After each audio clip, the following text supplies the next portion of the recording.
నడుచుచున్న యేసు వైపు చూచి, ఇదిగో దేవుని గొర్రెపిల్ల అని చెప్పాను. అతడు చెప్పిన మాట ఆ ఇద్దరు శిష్యులు విన్నారు. ఇద్దరు శిష్యులు విని యేసును వెంబడించిరి అని వ్రాయబడింది. తర్వాత ఈరోజు 40వ వచనం చూస్తున్నాం. యోహాను మాట విని ఆయనను వెంబడించిన ఇద్దరిలో ఒకడు సీమోను పేతురు యొక్క సహోదరుడైన అంద్రెయ. ఇతడు మొదట తన సహోదరుడైన సీమోనుని చూచి ఏమంటున్నాడు? మేము మెస్సియను కనుగొంటిమని అతనితో చెప్పడమే కాదు, యేసునద్దకు అంద్రెయ పేతురును నడిపించాడు.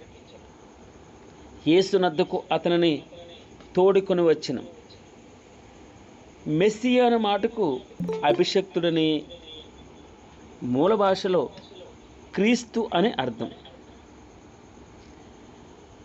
ఇక్కడ మనం గమనించవలసింది, మొదట తన సహోదరుడైన సీమోనును చూచి మెస్సియాను కనుగొన్నాం అన్నాడు అని చెప్పడమే కాదండి, యేసునద్దకు అతనిని తోడుకుని వచ్చాడు. చాలా ఇష్టమైన మాట. యేసుక్రీస్తు వారు ఆయన పరమునకు వెళ్తూ మార్కు సువార్త 16వ అధ్యాయం 16వ వచనం ఏమన్నాడు? 15వ వచనం చూద్దాం. మరియు మీరు సర్వలోకమునకు వెళ్ళి సర్వసృష్టికి సువార్తను ప్రకటించుడి. సువార్త అనగా మంచి వార్త. సువార్త అంటే ఇక్కడ అంద్రెయ తన సహోదరుడి దగ్గరికి వచ్చాడు. ఎవరైనా పేతురు దగ్గరికి వచ్చాడు. పేతురు దగ్గరికి వచ్చి మేము మెస్సియాను కనుగొన్నామని చెప్పాడు. అని చెప్పడమే కాదు సుమా, యేసునద్దకు అతనిని తోడుకుని వచ్చాడట. మనం ఏదైనా మంచి విషయం మనకు తెలిసినప్పుడు మనం ఏం చేస్తాం? ఇతరులతో పంచుకోవాలని భగవంతుడు చెప్తున్నాడు. మంచి వార్తను పంచుకోవాలి. సువార్త, దాని అర్థం ఏంటమ్మా? సువార్త, మంచి వార్తను మనం ఇతరులతో పంచుకోవాలి. మనం చెడు వార్తని ఇతరులతో పంచుకోవాల్సిన అవసరం లేదు. మన మనుషులు కదా, మనం ఏం చేస్తామంటే మనకి ఏదైనా ఒకరి బలహీనత తెలిస్తే దాన్ని 100 మందికి చెప్పకుండా మనం నిద్రపోం. ఎవరో ఒకరు చెప్తూనే ఉంటాం. అవకాశం మనకు అనవసరం అది, అయినా కూడా దాన్ని ప్రాపగేట్ చేస్తాం. అంటే ప్రాపగేట్ అంటే విస్తరించడానికి మనమే ప్రయత్నం చేస్తాం. అందుకే ఒక మాట చెప్తారు కదా, నిజం ఇంకా చెప్పులేసుకోదట, అబద్ధం ఊరంతా తిరిగి వస్తుందట. మంచి వార్త మనం చెప్పులేసుకోదు, అది ఇంకా బయలుదేరదు. కానీ చెడు వార్త ప్రపంచం అంతా తిరిగి వచ్చేస్తుంది. అన్వాంటెడ్, అనవసరమైనవి, అవి ఉపయోగం లేనివి, చెత్త. ఈ వాట్సాప్ ఒకటి వచ్చింది కదా, మనకు తెలిసిన విషయం వాళ్ళకి పనిచేస్తాం. పోనీ అది మనం క్రియేట్ చేస్తామా? మనం క్రియేట్ చేయం. ఎవరో పంపిస్తారు, అది ఇతరులకు పంపించడానికి మనం చూస్తూ ఉంటాం. అయితే ఈరోజున భగవంతుని దగ్గర ఈ ఉదయకాలం మనం నేర్చుకోవాల్సింది మంచి వార్త, సువార్త. మనం ఇతరులతో పంచుకోవడానికి మనం సిగ్గుపడిన అవసరం లేదు. మన ఇష్టంగా చేయాలి పని. అందుకే అంద్రెయ మెస్సియాను కనుగొన్నాం అని పేతురుతో చెప్తున్నాడు. అంత మాత్రమే కాదు, యేసునొద్దకు తోడుకుని వచ్చాడట. మంచిది. అప్పుడు యేసు ప్రభు వారు అతని వైపు చూచి, నీవు యోహాను కుమారుడైన సీమోనువు, నీవు కేఫా అనబడదు అన్నాడు. చూడండి ఎంత ముద్దు పేరు పెట్టాడు. ఒకరోజున యోహాను, యాకోబులు వారు జబెదయి కుమారులు. వారిద్దరిని చూసి వారికి భగవంతుడు ఏం పేరు పెట్టాడో తెలుసండి? బోయనెర్గెస్సు అని పేరు పెట్టాడు. బోయనెర్గెస్సు అనగా ఊరిమెడు వారు అని, అనగా రేపు వారి భవిష్యత్తు ఏంటో ముందే చెప్తాడు. నీవు క్యాఫా అనబడదు అన్నాడు పేతురుని చూసి. క్యాఫా అనగా ఆ మాటకి రాయి అని అర్థం. 43వ వచనం. మరునాడు ఆయన గలిలయకు వెళ్ళగోరి ఫిలిప్పును కనుగొని నన్ను వెంబడించమని అతనితో చెప్పాడు. ఆయన నిన్ను నన్ను కనుగొన్నాడు. మనం చూజ్ చేసుకోలేదండి భగవంతుని. మనం ఆయన కోసం ఏర్పాటు చేయబడినవారు. మనల్ని ఆయనే చూజ్ చేసుకున్నాడు. ఈ రోజున రక్షణ నీ దగ్గరకు వచ్చిందంటే నీ గొప్పతనం కాదు, నీ టాలెంట్ కాదు, ఆయన ఉచితమైన కృప. మనం నిన్న చూసాం, కృప వెంబడి కృప కలిగింది మనకి. కృప వెంబడి కృప. అందుకే కృప సత్యము మిళితమైంది ఆయనలో. అందుకే ఆ ఉచితమైన కృప ద్వారా నేను ఆకర్షింపబడ్డాం భగవంతుని దగ్గర. ఆయన చూజ్ చేసుకున్నాడండి. జగత్తు పునాది వేయబడక మునిపే ఆయన నిన్ను ఏర్పాటు చేసుకున్నాడు. మనం అనుకుంటాం నేను నమ్ముకున్నానండి, నువ్వు నమ్ముకునేంత కాదది. అక్కడ జరిగింది ఏంటంటే ఆయన నిన్ను చూజ్ చేసుకున్నాడు. ఇది విషయం. మరునాడు ఆయన గలిలయకు వెళ్ళగూరి ఫిలిప్పును కనుగొని నన్ను వెంబడించమని అతనితో చెప్తూ ఉన్నాడు. ఫిలిప్పు బెత్సేవాడు, అనగా అంద్రేయ, పేతురు అనువారి పట్టణపు కాపురస్తుడు. ఫిలిప్పు నతనయేలును కనుక్కొని, చూడండి, భగవంతుడు ఫిలిప్పును కనుక్కున్నాడు, మనం ఆయన చూజ్ చేసుకున్నాడు, మనం ఆయన కోసం ఇతరులను చూజ్ చేయాలి. ఇది లెక్క. ఫిలిప్పుని భగవంతుడు చూజ్ చేసుకున్నాడు. భగవంతుడు ఏర్పాటు చేసుకున్నాడు ఫిలిప్పుని. ఈ రోజున ఫిలిప్పు నతనయేలును కనుగొంటూ ఉన్నాడు. చూడండి, యోహాను చిన్న మాట చెప్పాడు, ఇదిగో లోక పాపములను మోసుకొని పోవు దేవుని గొర్రెపిల్ల. ఆ మాట విని మారు మాట్లాడలేదు. అంద్రేయ యేసయ్యను వెంబడించాడు. యేసయ్యను వెంబడించడం కాదు, తన సహోదరుడి దగ్గరికి వచ్చాడు. పేతురు దగ్గరికి వచ్చి మేము మెస్సియాను కనుగొన్నాం అన్నాడు. మెస్సియా అనగా క్రీస్తు, అనగా అభిషక్తుడు అని అర్థం. ఎవరి కోసమైతే ఇశ్రాయేలు వేచి చూస్తుందో ఆ మెస్సియాను మేము కనుగొన్నాం అని అంత మాత్రమే కాదు, చెప్పడమే కాదండి, తోడుకొని వచ్చునని వ్రాయబడింది. పేతురుని భగవంతుని దగ్గర తీసుకొచ్చాడు. ఆయన పేతురుకో పేరు పెట్టాడు. ఏం పేరు పెట్టాడమ్మా? కేఫా అన్నాడు. కేఫా అనగా రాయి అని అర్థం. ఆ తర్వాత యేసుప్రభు వారు గలిలయకి వస్తున్నాడు. గలిలయకి వస్తున్నప్పుడు అక్కడ జరిగిన విషయం ఫిలిప్పును కనుక్కున్నాడట. ఫిలిప్పును కనుక్కున్నాడు. మన 45వ వచనంలో ఫిలిప్పు ఏం చేస్తున్నాడు? మరలా నతనయేలును కనుగొని, ధర్మశాస్త్రములో మోషేయు ప్రవక్తులు ఎవరిని గురించి వ్రాసారో, ఆ ఎవరిని గురించి, ఏ మెస్సేని గురించి వ్రాసారో ఆయన్ని మేము కనుగొన్నాం. ఫిలిప్ చెప్తున్నాడు, మేము కనుగొన్నాం అంటే దాని అర్థం ఏంటి? ఇందాక మనం ఏం చూసాం? యేసయ్య ఫిలిప్పును కనుగొన్నాడట. అంటే ఇక్కడేమని వ్రాయబడింది? ఫిలిప్ అంటున్నాడు మేము ఆయన కనుక్కున్నాం. ఆయన దగ్గరికి వచ్చినప్పుడు రుచి చూచి, 34వ వచనం 4వ కీర్తనలో ఉంటుంది కదండి, ఆయన రుచి చూచి ఎరగాలి. మన అనుభవపూర్వకంగా ఆయన మెస్సియా, క్రీస్తు, అభిషక్తులని ఎరిగి ఉన్నారు వీరు. యేసయ్యని మనం, అందుకే నాకు ఇష్టమైన మాట కొలస్సీలకు రాసిన పత్రిక 3:1, ఆయన్ని వెతకాలని మనం, ఆయన మీదే మనకు గురి ఉండాలి. యేసు తప్ప నీ జీవితంలో దేని మీద మన ప్రయాసం ఉండకూడదు. మన ఇష్టం అంతా యేసుక్రీస్తు వారి మీదే ఉండాలి. ఆయన్ని మనం అనుభవపూర్వకంగా ఎరగాలి. తిమోతికి రాసిన పత్రికలు అంటాడు కదా, సత్యమును గూర్చిన అనుభవ జ్ఞానం గలవారే. సత్యము అనగా ఇక్కడ మనం చూసాం నిన్న మన కృప సత్య సంపూర్ణుడు.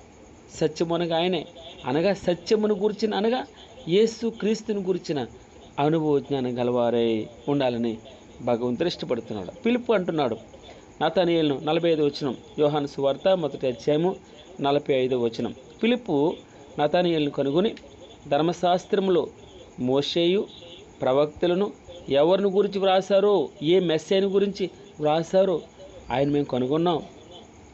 ఆయన యేసేపు కుమారుడైన నజరేయుడగు యేసు అని అతనితో చెప్పాడు. అందుకు నతనయేలు అంటున్నాడు, నజరేతులో నుండి మంచిదేదైనా రాగలదా అని అతన్ని అడుగుగా, వచ్చి చూడమని పిలుపు అతనిని అనను. ఈ రోజున కూడా చాలామందికి చిన్న చూపు, నోటికి ఎంత వస్తే అంత మాట్లాడుతూ ఉంటారు. కానీ ఈ రోజున నీ పట్ల నా పట్ల అలాగనే చిన్న చూపు ఉండొచ్చుగాక. అయితే ఈ రోజున భగవంతుడు మనల్ని ఆయన వచ్చి చూడు అంటున్నాడు. రుచి చూడాలి. జరుగుతుంది అంటావా, అవుతుంది అంటావా, కార్యం జరుగుతుంది అంటావా, ఇంతేనా మన బ్రతుకు అని మనం అనుకోవచ్చు. మనం ఆయన రుచి చూడాలి, ఆయన అనుభవపూర్వకంగా. కష్టమేనా? అందుకే ఒక ఆయన అంటాడు కదా, ఈ అగ్నిగుండం నుండి మమ్ములను భగవంతుడు రక్షించుటకు సమర్థుడు, నమ్మకమైన దేవుడు. ఆయన ఒకవేళ రక్షింపకపోయినా మనం చూస్తాం భగవంతుని పట్ల అచంచలమైన విశ్వాసం. రక్షించుటకు సమర్థుడు. 3 పడవేయబడ్డారు, 4 వ్యక్తి తిరుగుతూ ఉన్నాడు. వారికట అగ్ని వాసన, ఏం వాసన అండి? అగ్ని వాసన తగలేదట. మనం ఎప్పుడైనా మనం అగ్ని దగ్గర ఉన్నప్పుడు ఏమైనా చెయ్యిలా పెడితే ఏమవుతుంది? వెంట్రుకలు కాలిపోతాయి. వెంట్రుకలు కాలిపోతే ఏమొస్తుంది? నిజంగా చూరు వాసన అంటారు. అంటే శరీరం కాలిపోయిన వాసన వస్తుంది. ఆ వెంట్రుకలు కాలిపోతుంటే భరించలేం మనం. అయితే వారికట వాసన రాలేదటండి. ఏం వాసన? అగ్ని వాసన రాలేదట. వారి బట్టలు కాలిపోలేదట. ఇంకొక వ్యక్తి తిరుగుతూ ఉన్నాడు వారితో పాటు. మేము 3 వేస్తాం కదా, ఇదేంటి 4వ వ్యక్తి ఎక్కడి నుంచి వచ్చాడని రాజు ఆశ్చర్యపోతూ ఉన్నాడు. 7 అంతలుగా అగ్నిగుండం అయినా కూడా భగవంతుడు సమర్థుడండి. అది మంచిది. వారు అంటున్నాడు, నతనయేలు అంటున్నాడు, నజరేతులో నుండి మంచిదేదైనా రాగలదా? నిజమేనా? మెస్సే ఇక్కడి నుంచి వస్తాడా? నిజమేనా? దేవుడు ఉన్నాడంటావా అనుకుంటూ ఉన్నాడు. అయితే మన అనుమానాలన్నీ నివృత్తి చేయడానికి భగవంతుడు ఒక మాట చెప్తున్నాడు. 47వ వచనం, యేసు నతనయేలు తన ఎద్దుకు వచ్చేట్టు చూచి, ఇదిగో ఇతడు నిజముగా ఇశ్రాయేలీయుడు, ఇతని యందు ఏ కపటమును లేదని అతని గురించి చెప్పాను. నాకు భగవంతుడు మెచ్చుకునేవాడు ధన్యుడు. మనుషులు మెచ్చుకునేవారు ధన్యులు కాదు. పొగడతారండి. మనం ఏదైనా వారి నుంచి రాబట్టుకోవాలనుకోండి, మనం ఏం చేస్తాం? పొగడ్తూ చేస్తాం. వాడిని ఇంప్రెస్ చేయడానికి ప్రయత్నం చేస్తాం. ఇంప్రెస్ చేసి బాస్ని ఇంప్రెస్ చేయడానికి ప్రయత్నం చేస్తారు. నాకు మా బాస్ చెప్పాడు, బాస్ కోసం పనిచేయదు సుమా, నీ ప్రోటోకాల్ ఏంటి, నీ రూల్స్ ఏంటి, రెస్పాన్సిబిలిటీస్ ఏంటి, దాన్నే పరిగణలోకి తీసుకో. బాస్ కోసం పనిచేస్తే 1 రోజు చేస్తావు, 2 రోజులు చేస్తావు. అందుకే ఈ రోజున మనకి ఏమైతే భగవంతుడు అప్పచెప్పాడో తూచా తప్పకుండా తను పాటిస్తే తప్పకుండా మనల్ని మెచ్చుకుంటాడండి భగవంతుడు. ఇది యేసు నతనయేలు తన యొద్దకు వచ్చేట్టు చూచి, ఇదిగో ఇతడు నిజముగా ఇశ్రాయేలీయుడు, ఇతని యందు ఏ కపటమును లేదని అతని గురించి సాక్ష్యం చెప్తున్నాడు. ఎవరిని గురించి సాక్ష్యం చెప్తున్నాడు? భగవంతుడు నతనయేలు చూశాడు. నతనయేలు చూసి మనం పైరూపాన్ని చూస్తామండి. ఒక రోజున దావీదు ఇంటికి, యెషయా ఇంటికి ఒక ఆయన వచ్చాడు, సమూయేలు గారు. వచ్చి అందం చూశాడు. చాలా చక్కని రూపం, పెద్ద కొడుకు. ఇతనే రాజుగా ఎన్నుకున్నాడు, అభిషేకం చేయమంటావు? నో భగవంతుడు చెప్తున్నాడు, వద్దు. మనుషులు పైరూపం చూస్తారు. నువ్వు అందం చూస్తున్నావు, నువ్వు చక్కగా ఎర్రగా శరీరం ఉందని ఆ తోలుని చూస్తున్నావు నువ్వు. భగవంతుడు లోపల చూస్తాడండి. మనం అందం ఎక్కడి నుంచి వస్తుంది తెలుసా? స్త్రీకైనా పురుషుడికైనా హృదయంలో నుంచి వస్తుంది. వారి దయాగుణాన్ని బట్టి వస్తుంది. వారి యొక్క సాక్రిఫై, వారు చచ్చిపోయిన అబద్ధం ఆడరండి, మాట తప్పరు. వారు నష్టం కలిగిన 15వ అధ్యాయం మనం చూస్తాం కీర్తన, నష్టం కలిగినా కూడా మాట తప్పరు. మాట ఇస్తే మాటే. ఎవరేం చెప్పినా సరే వద్దండి, నేను మాట ఇచ్చాను. అది మనుషుడికి ఇచ్చింది కాదు, నేను భగవంతునికి ఇచ్చాను, భగవంతుని సమక్షంలో ఇచ్చాను, మాట ఇచ్చాను. నేను నష్టపోయినా పర్వాలేదు, నాకు ఒక్క రూపాయి ఎక్స్ట్రా వద్దు, నాకు మాట తప్పను అంట. చాలామంది లేదండి వారికంటే ఎక్కువ ఇస్తాను, డబ్బులు ఇస్తాను, త్రిబుల్ ఇస్తాను. ఏదైనా ఇద్దరి మధ్యలో ఒప్పందం కుదురుతుంది. ఒప్పందం కుదిరినప్పుడు ఏం జరుగుతుంది? అడ్వాన్స్ ఇస్తారు. అడ్వాన్స్ ఇచ్చి ఇంకొకటి వచ్చి ఆశపడుతుంది, అరే ఎంత తక్కువకి వెళ్ళిపోతుంది ఇది, ఇంకో ₹1,00,000 ఎక్కువ ఇస్తాను, నాకు ఇచ్చే అంటాడు. అప్పుడు ఏమంటాడు తెలుసా? భార్య అంటది, ఇచ్చేయండి ₹1,00,000 ఎక్కువ వస్తుంది కదా. తను అంటాడు కదా, మాట తప్పను, నేను మాట తప్పను, యథార్థత. భగవంతునికి ఇచ్చాను మాట, నేను మనుషులతో కాసుమా. బజానా అంటారు కదా, లేదా బజానా అడ్వాన్స్ తీసుకున్నాను. నేను మాట తప్పను, నేను మోసం చేయను. ఇది యేసు నతనీయులు తన ఎద్దుకు వచ్చి చూచి, ఇదిగో ఇతడు నిజముగా ఇశ్రాయేలీయుడు, ఇతని యందు ఏ కపటం లేదు. అది మనల్ని భగవంతుడు లోపల చూడాలండి. మనల్ని చూసి ఆయన సాక్ష్యం చెప్పాలి. కొంతమంది ఒక ఆయన గురించి సాక్ష్యం చెప్తున్నాడు, ఇశ్రాయేలీయులు ఎంత గొప్ప విశ్వాసం ఎక్కడ చూడలేదు నేను. ఒక ఆయన ఒకప్పుడు సేరినారు అత్తరు ఆమె పోస్తే అందరూ, ఇంత అత్తరు వేస్ట్ చేసావు, ఈ డబ్బులన్నీ పట్టుకెళ్ళి బేదలకు ఇవ్వచ్చు కదా అని. వాడు బేదల మీద ప్రేమ కాదట, డబ్బు సంచి మీద ఎక్కువ గురుందాడికి. అందుకే భగవంతుడు చెప్తారు కదా, మనుషులు పైరూపాన్ని చూస్తారు. మన జీవితాల్లో కూడా మనం అందం చూడకూడదండి, లోపల అందం చూడాలి, దయాగుణం చూడాలి, వారి మాట తీరు చూడాలి, వారి ప్రవర్తన చూడాలి, వారి సాక్ష్యం చూడాలి, వారి ఫోన్ హిస్టరీ చూడాలి, వారి యొక్క స్థితిగతులు భగవంతుడి దగ్గర. అందుకే యోహాను సువార్త 2వ అధ్యాయం నాకు 24వ వచనం, అయితే యేసు అందరినీ ఎరిగినవాడు గనుక ఆయన తన్ను వారు వశం చేసుకోలేదు. ఆయన మనుషుని ఆంతర్యము ఎరిగినవాడు. స్తోత్రం ప్రభు. మనుషుని హృదయం ఎరిగినవాడు ఆయన. అందరినీ తెలుసు ఆయనకి. మన గురించి ఎవరో భగవంతుడి దగ్గర సాక్ష్యం చెప్పక్కర్లేదు, పలానా వ్యక్తిలా అని చెప్పేసి ఆయనకు అన్నీ తెలుసండి. యేసు నతనీయులు తన ఎద్దుకు వచ్చి చూచి, ఇదిగో ఇతడు నిజముగా ఇశ్రాయేలీయుడు, ఇతని యందు ఏ కపటం లేదని భగవంతుడు నతనీయుల గురించి సాక్ష్యం ఇస్తున్నాడు. నీవు 48వ వచనం, యోహాను సువార్త 1వ అధ్యాయం 48వ వచనం, నన్ను ఎలాగ ఎరుగుదువు ఆ నతనీయులు అని అడుగుతూ ఉన్నాడు. యేసు పిలుపు నిన్ను పిలవక మునిపే. ఇది మనం దాన్ని బట్టేనండి భగవంతుడు మనం ఆయన చేసుకోలేదు. మనం అనుకుంటాం మనం ఆయన కనుగొన్నామని. కాదు, ఆయనే మనల్ని కనుగొనాలండి. మనం అనుకుంటున్నాం ఆయన బాగా ప్రేమిస్తున్నాను, దశమభాగం ఇస్తున్నాను, డబ్బులు ఇస్తున్నాను, కానుకలు ఇస్తాను, కష్టపడుతున్నాను, పని చేస్తానని నువ్వని సంబరపడుతున్నావేమో. కాదు సుమా, ఆయన నిన్ను ప్రేమించాడు మొదట. యోహాను సువార్త 3వ అధ్యాయంలో ఉంటుంది మనకు. 3వ యోహాను సువార్తలో ఆయనే మొదట మనల్ని ప్రేమించాడు, మనం ప్రేమించలేదు గనుక మనం ప్రేమిస్తున్నాం. పెద్ద గొప్పతనం ఏం కాదండి. ఆయన మనకు ₹1,00,000 ఇచ్చాడు కాబట్టి ₹10 ఇస్తున్నాం. ఆయనకు ₹2,00,000 జీతం ఇస్తున్నాడు మనకి. మనకంటే అర్హులు లేరంటారా? మనకంటే గొప్పలు లేరంటారా? వారికి అర్హులు కాదా? మనకంటే తెలివైన వాళ్ళు లేరా? వారికి ఎందుకు రావట్లేదు? దేవుని ఉచితమైన కృప, అందులో కొంత ఇస్తున్నాం మనం, అంతే. ఆయన మనల్ని మొదట ప్రేమిస్తున్నాడు కనుక మనం కొంచెం ప్రేమిస్తున్నాం, ఇంకా అంతకంటే దాంట్లో ఏమీ లేదు.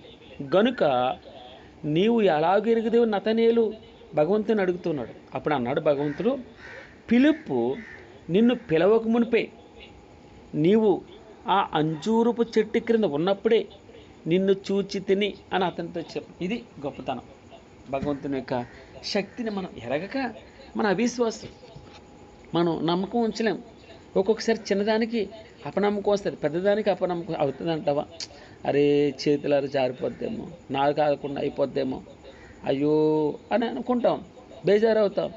భగవంతుడి రోజున నీవు ఆ అంజూరపు చెట్టు క్రింద ఉన్నప్పుడే నిన్ను చూచాను, నిన్ను పిలవకముందే నిన్ను చూచాను, నేను నిన్ను చూజ్ చేసుకున్నాను. ఐ విల్ చూజ్ యూ పిలుపు నతనీయులు అంటున్నాడు.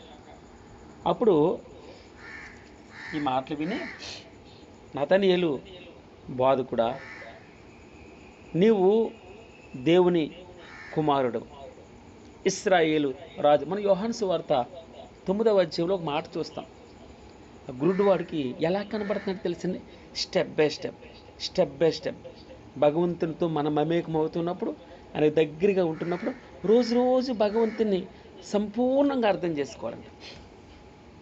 ఆయన్ని మొదట మనం ఎలాగని విశ్వసించామో, ఏదన్నా కార్యం చూసామా, ఏమన్నా జబ్బు బాగుపడిందా, లేదా రుణమా దాన్ని ఏమంటారు అప్పు తీరిందా, ఉద్యోగం వచ్చిందా, ప్రమోషన్ వచ్చిందా, పిల్లలు పుట్టారా, దీన్ని బట్టి మనం చిన్న వాటిని బట్టి మనం కానీ భగవంతునికి సంపూర్ణంగా రోజు అందుకే అన్నాడు, దినంబు యేసుకు దగ్గరగా చేరుదా, అనుక్షణంబు యేసునేనా మదిని కోరుదా. రోజు దగ్గరికి అంటే రావాలండి. మనం బాగా అర్థం చేసుకోవాలి భగవంతుని.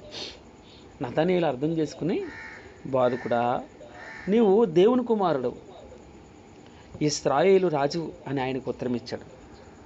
అప్పుడు యేసు ప్రభువారు అంటాడు 50వ వచనంలో, అందుకు యేసు, ఆ అంజూరపు చెట్టు క్రింద నిన్ను చూచి తినని నేను చెప్పినందువలన నువ్వు నమ్ముచున్నావా అంటాడు. వీటికంటే గొప్ప కార్యములు చూస్తావు, నువ్వు నిజంగా నమ్ము నన్ను. అందుకే నమ్మితే ఏం జరుగుతుందట, నమ్మిన వారి వలన ఈ సూచిక క్రియలు కనబడతాయి. ఏవటవి? ఏవనగా, నా నామమున దయ్యములను వెళ్ళగొడతావు, క్రొత్త భాషలు మాట్లాడతావు, పాములు ఎత్తి పట్టుకుంటావు, మరణకరమైనది ఏది త్రాగినా కూడా అది వారికి హాని చేయదట, రోగుల మీద చేతులుంచినప్పుడు వారు స్వస్థత నొందుతారట.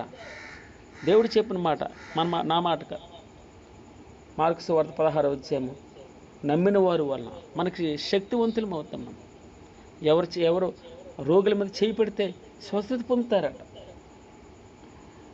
అందుకే నమ్మి బాప్తిస్మము పొందినవాడు రక్షింపబడును అంటాడు. నువ్వు నమ్ముచున్నావా? ఓన్లీ ఈ చిన్న సూచికరి చూసి నమ్ముతున్నావా? చాలామంది ఈ జబ్బు తగ్గిపోయిందని నమ్ముతున్నావా? కాదు, పూర్తిగా అర్థం చేసుకుని నమ్మాలి. ఒకవేళ నమ్మితే దీనికంటే ఎక్కువ గొప్ప కార్యాలు చూస్తావు, నా ద్వారా, నా శక్తి ద్వారా. 51వ వచనం, మరియు ఆయన మీరు ఆకాశములు తెరవబడుటయు, దేవుని దూతలు మనుష్య కుమారుని పైగా ఎక్కుటయు దిగుటయును చూతిరని మీతో నిశ్చయముగా చెప్పుచున్నాను అన్నాడు. అన్నిటికంటే గురి, ఆయన రాజ్యంలో మనకు వారసత్వం దొరుకుతుంది. ఆయన రాజ్యపు గుమ్మాలు మనం తాకుతాం, అంతఃపురంలోకి ప్రవేశిస్తాం. బంగారు వీధుల్లో, ఎక్కడమ్మా? బంగారు వీధుల్లో మనం తిరుగుతాం, ఆయన కుడిపార్శ్వమున కూర్చుంటాం. నమ్మితే ఎంతకంటే గొప్ప కార్యాలు చూస్తావు అన్నాడు. మంచిది. నేను కొద్ది నిమిషాలు యోహాను సువార్త 2వ అధ్యాయము 1వ వచనం నుండి 11వ వచనాలు చూసి ఈ యొక్క రోజు ధ్యానాంశాన్ని కంప్లీట్ చేద్దాం 10 నిమిషాలు. 3వ దినమున గలిలయలోని కానాను ఊరిలో వాకు వివాహం జరుగుతుంది. మనకు తెలుసు, యేసు తల్లి అక్కడ ఉండెను. యేసును ఆయన శిష్యులను ఆ వివాహంలోకి పిలువబడ్డారు. ద్రాక్షారసం అయిపోయింది. యేసు తల్లి వారికి ద్రాక్షారసం లేదని ఆయనతో చెబుతోంది. అప్పుడు 4వ వచనంలో యేసు ఆమెతో, అమ్మా, నాతో నీకేమి పని? నా సమయం ఇంకా రాలేదు కదా. ఆయన భగవంతుడండి. మనకి ఎలా కనబడుతున్నాడు? మనుషుడిగా కనబడుతున్నాడు. మనకి చాలాసార్లు కొంతమంది ఆయన భగవంతుని యొక్క ఆ భావం తెలియక తేలిగ్గా మాట్లాడతారు. కానీ ఆయన ప్రేమామూర్తి, మాట్లాడేవారిని మాట్లాడినవ్వండి, అవి ఆయనకి హానేం చేయనివ్వండి. ఎన్నో అనుకుంటూ ఉంటారు రోడ్డు మీద వెళ్ళేవారు. పర్వాలేదు, మనం ఏమైనా శరీరానికి చిల్లులు పడతాయా? అప్పుడు యేసు ఆమెతో, అమ్మా, నాతో నీకేం పని? నా సమయం ఇంకా రాలేదు. ఆయన సమయం. రాత్రికి కూడా నేను ఒక వీడియో పెట్టాను. ఆ వీడియోలు ఏంటంటే, వివాహమైనా, ఏదైనా ఇల్లు కట్టుకోవాలన్నా, ఉద్యోగం రావాలన్నా, మంచి విషయం జరగాలన్నా మనం వెయిట్ చేయాలి.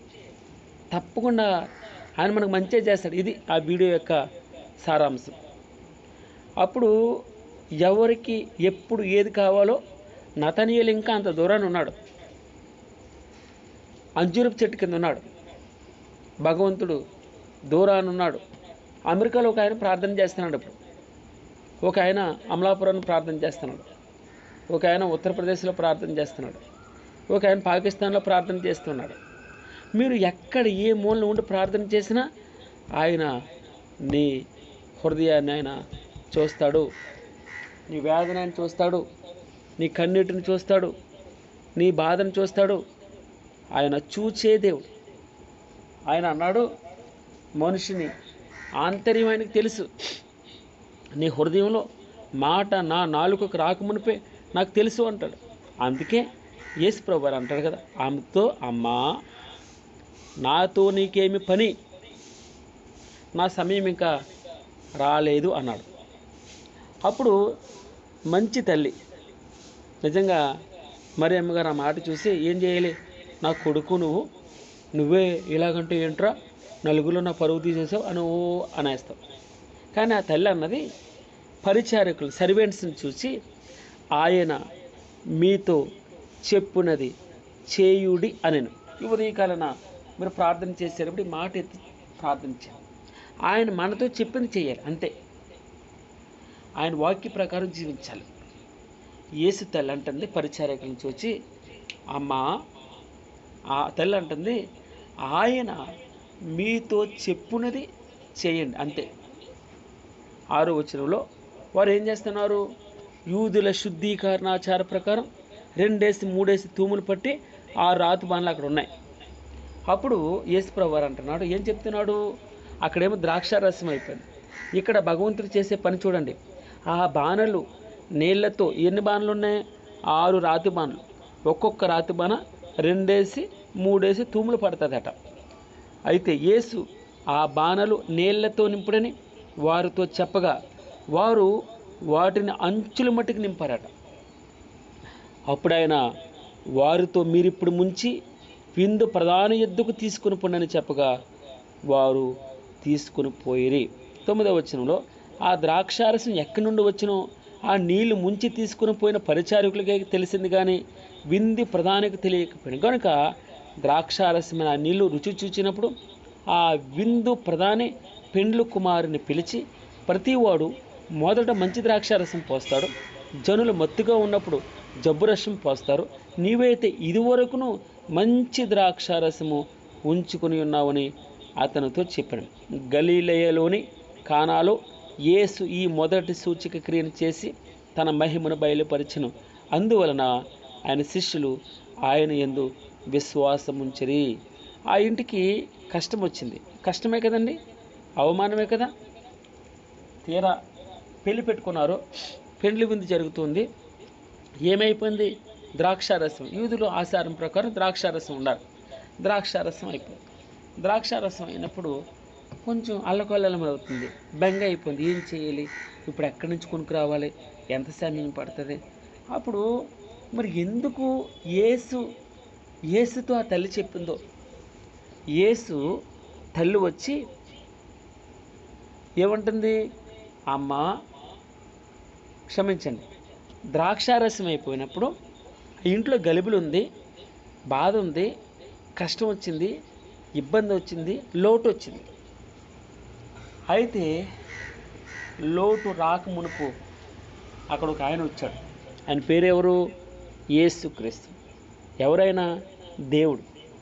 అందుకే మనం కష్టంలో పడకముందే నేను ఎవరికైనా వివాహం జరగాలంటే నేనేం చెప్తానంటే మొదట భగవంతునికి పత్రిక ఇవ్వాలి, భగవంతునికి పెండ్లి పత్రిక ఇవ్వాలి, భగవంతుని ఆహ్వానించాలి. అనగా మొదటి పత్రిక చర్చికి తీసుకురావాలి, మొదటి పత్రిక దైవజనునికి ఇవ్వాలి, మొదటి పత్రిక దైవజనునికి ఇచ్చి ఆ దేవుని సన్నిధిలో అది చదివి వినిపించి ప్రార్థన చేయాలి.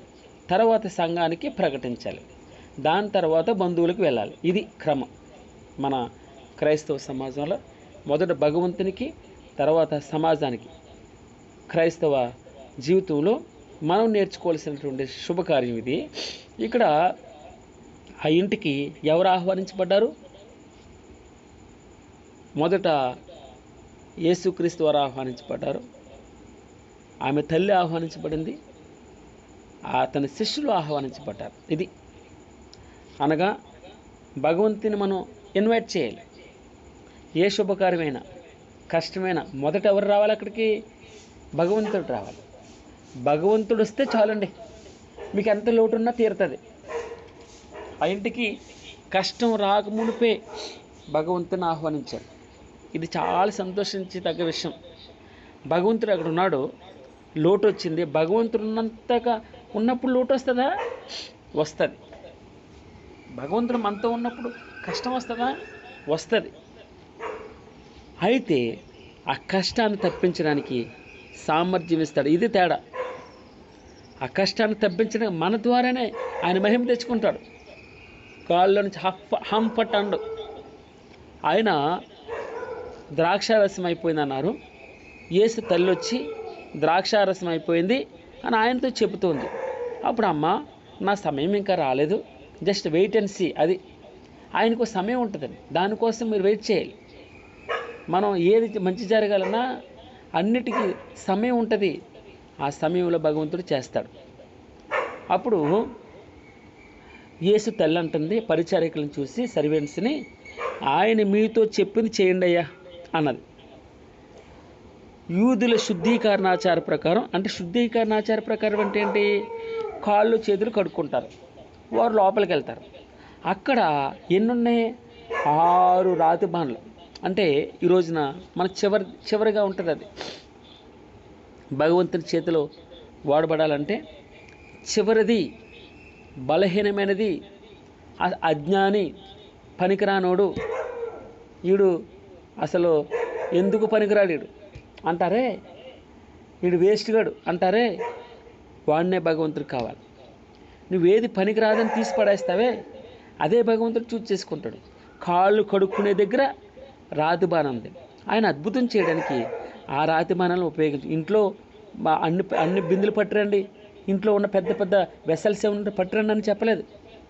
ఎక్కడ యూదుల శుద్ధీకరణాచార ప్రకారం కాళ్ళు కడుక్కుని, చేతులు కడుక్కుని, ముఖాలు కడుక్కుని ఆ యొక్క రాతి బాణాలను భగవంతుడు ఉపయోగించుకోవాలను అన్నాడు.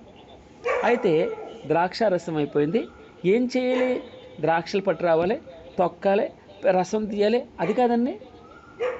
అయితే భగవంతుడు ఏం చేస్తున్నాడు? యూదుల శుద్ధీకరణ ఆచార ప్రకారం 2-3 తుమ్ములు పట్టే 6 రాతి బాణాలు అక్కడ ఉన్నాయి. యేసు ఆ బాణాలు నీళ్లతో నింపుడని వారితో చెప్పగా వారు ఏం మాట్లాడలేదు. ఇదేంటి ద్రాక్షారసం అయిపోయిందంటే నీళ్లతో నింపమన్నాడు అని వారు అనుమానం పడలే. ఆయన్ని పూర్తిగా విశ్వసించాలి మనం, ఆయన పూర్తిగా నమ్మకం ఉంచాలి. ఈరోజు నేను నేర్చుకునే పాఠం, భగవంతుడా నీ మీద పూర్తిగా విశ్వాసం ఉంచాలి, పూర్తిగా నమ్మాలి. నేను యేసు ఆ బాణలు నీళ్లతో నింపుడని వారితో చెప్పగా వారు మాట్లాడలేదు, వారు వాటిని అంచుల మట్టుకు నింపిరి. మంచి మాట, వారు వాటిని అంచుల మట్టుకు నింపారట.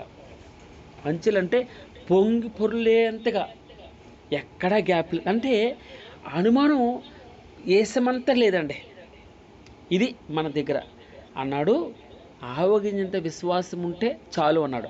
అంటే మిగిలినంత అవిశ్వాసమే కదా.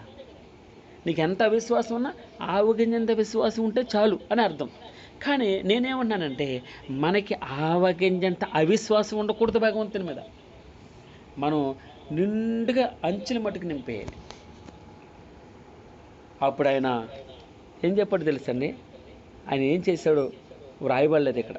కానీ అప్పుడు ఆయన వారితో, మీరిప్పుడు ముంచి విందు ప్రధాని యొద్దకు తీసుకొండని చెప్పగా వారు తీసుకొని పోయి.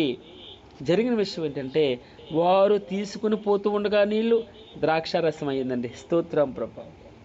రంగు రుచి లేని నీళ్ళని భగవంతుడు పనికిరాని దాన్ని ఆయన వాడుకుంటాడు. ఎలా ఉందో తెలుసండి, ఆ ద్రాక్షారసం ఎక్కడి నుండి వచ్చినో ఆ నీళ్లు ముంచి తీసుకొని పోయిన పరిచారకులకే తెలిసినది. కానీ ఎందుకు తెలుసా, వారు అన్ని కళ్ళారా చూస్తున్నారు. సాక్ష్యం ఇక్కడ, కళ్ళారా వారే నీళ్ళు నింపారు. 6 రాతి బాణలు ఉన్నాయి, 2-3 తూములు పట్టే రాతి బాణల నిండా వారు నిండుగా నింపారు, అంచెల మటుకు నింపారు. వారిని భగవంతుడు ఏమన్నాడు, ఇప్పుడు మీరు ముంచుకొని తీసుకుని వెళ్ళండి అన్నాడు. ఏం తీసుకెళ్లారు? నీళ్లు తీసుకుని వెళ్ళారు. తీసుకుంటూ వెళ్తూ ఉండగా ఆ నీళ్లు రుచిగల ద్రాక్షారసంగా మారిపోయిందండి. ఆయన చేతిలో మనం పడ్డప్పుడు మనకు విలువ లేదు. మన విలువ లేని ఈ జీవితాలు ఆయన చేతిలో పడితే, అందుకే ఆయన చేతిలో విరవబడాలి. మనకు కష్టం వచ్చింది, విరవబడ్డామంటే కష్టం అంత ఈజీ అయింది. ఆయన చేతిలో విరవబడితే అనేకులకి ఆశీర్వాదకరంగా ఉంటాం. మనం బాధపడవచ్చు, మనం కష్టపడవచ్చు, అనేకులకి ప్రార్థనలు మనం వారి మీద చేతులు ఉంచినప్పుడు వారు రోగాలు బాగుపడతాయి, వారు సమాధానం, వారింట్లో సంతోషం ఉంటుంది. అందుకే ఈరోజున భగవంతుడు వారు ఆ పరిచారకులకే తెలిసిందట ఆ ద్రాక్షారసం ఎక్కడి నుంచి వచ్చిందో. అయితే ఆ విందు ప్రధానికి తెలియదు. ఎవరైతే ఆ లీడ్ చేస్తున్నాడో ఆ యొక్క విందుని తనకు తెలియదు ఎక్కడి నుంచి తీసుకో. అప్పుడు అంటున్నాడు కదా, పెండ్లి కుమారుని పిలిచాడు. ఆ ఇంటికి అవమానం రావాలి. యాక్చువల్లీ వారికి తెలుసు, అవమానం రాకముందే అక్కడ భగవంతుడు ఆహ్వానించున్నాడు. భగవంతుడు ఆ ఇంట్లో ఉన్నాడు. అవమానం రాకముందే, కష్టం రాకముందే ఆ ఇంటికి భగవంతుడు ఆహ్వానించబడ్డాడు. భగవంతుడు ఉన్నాడు అక్కడ. అప్పుడు ఆ విందు ప్రధాని పెండ్లి కుమారుని పిలిచి, ప్రతివాడు 10వ వచనం, యోహాను సువార్త 2వ అధ్యాయం 10, ప్రతివాడు మొదట మంచి ద్రాక్షారసం పోస్తాడు, జనులు మొత్తుగా ఉంటారే, అప్పుడు జబ్బుర ద్రాక్ష ఏం తాగుతున్నాడు వాడికి ఏం తెలుస్తుంది. కానీ నీవైతే ఇది వరకును మంచి ద్రాక్షారసము ఉంచుకొని ఉన్నావని అతనితో చెప్పాడు. స్తోత్రం ప్రభు. నీవైతే చూడండి, ఆ ఇంటికి అవమానం రావాలి, ఇప్పుడేమొస్తుంది? సంతోషం. ఇప్పుడేమొస్తుంది? పొగడ్త. అసలు నేను ఎక్కడా చూడలేదే, ఎంత గొప్పగా విందు జరుగుతుంది. అందరూ ముందు మంచి వడ్డించి అందరూ కడుపు నిండిపోయిన తర్వాత పనికిరాని వడ్డిస్తారు, పనికిరాని ద్రాక్షారసం పోస్తారు, జబ్బు ద్రాక్షారసం పోస్తారు. నీవైతే ఇది వరకు ఇంకా కూడా మంచి ద్రాక్షారసం ఉంచుకున్నావే, ఏం గొప్ప విందు చేస్తున్నావయ్యా. ఆయన పొగుడుతూ ఉన్నాడు. మంచిది. గాడ్ బ్లెస్ యూ అమ్మ. జీవితంలో మనం నేర్చుకోవాల్సింది, మన ఇంటికి కష్టం రాకముందే మనం మొదట ఆయన ఆహ్వానించి ఉంచాలి. ఎంత సంతోషంలో మనం భగవంతుడి జ్ఞాపకం రాడు. చూద్దాంలేండి, ఆ లాస్ట్లో ప్రయారిటీ. ఒక ఆమె జస్ట్ ఆమె ఇంట్లో చక్కని కార్యం జరుగుతుంది, కానీ శుభలేఖ చర్చికి పంపించలేదు. ఎవరి చేతో కౌరు పంపిస్తుంది. ఎలా ఉంటుంది? రుచికరంగా ఉంటుందా? కాదు. ఈ రోజున నేను నేర్చుకోవాల్సింది భగవంతుని దగ్గర, మన జీవితాల్లో మన ఇంటికి కష్టం రాకముందే, అవమానం రాకముందే, మనం ఆపదల్లో పడకముందే భగవంతుడు మన ఇంటికి ఆహ్వానించబడి ఉండాలి. అనగా ఇక్కడ శుభకార్యం జరిగింది, వివాహము. అక్కడ అనేక రకాలుగా దీన్ని, వాక్యాన్ని వారు మనకు విశదీకరిస్తూ ఉంటారు. రంగు రుచి లేని నీళ్ళని ఆయన రుచిగల జీవితంగా, పనికిరాని ఆ రాతి బాణల్ని పనికొచ్చే పాత్రలుగా, నీరుని రుచిగా మార్చడం. అనగా మన జీవితాలను కూడా ఆయన మార్చే దేవుడు. ఆయన చేతిలో మనం విరవబడాలంతే. అది కష్టం, ప్రార్థన చేయడం కష్టం, వాక్యం చదవడం కష్టం, ఉదయాన్నే లేవడం కష్టం అని మనం అనుకోకూడదు. ఆయన చేతిలో విరవబడాలి. అప్పుడు అనేకులకి మనం ఆ రొట్టె ముక్కగా ఆశీర్వాదకరంగా ఉంటాం, అనేకులు పోషించేవారుగా ఉంటాం. ఇక్కడ ఇక్కడ మనం చెప్పుకోవాల్సింది పరిచారకులు, వారు మారు మాట్లాడలేదు, వారు ఎంత గొప్ప విశ్వాసం చూడండి భగవంతుని మీద. అందుకే ఆ అవమానం రావాల్సిన ఇంటికి పొగరుతో వచ్చింది.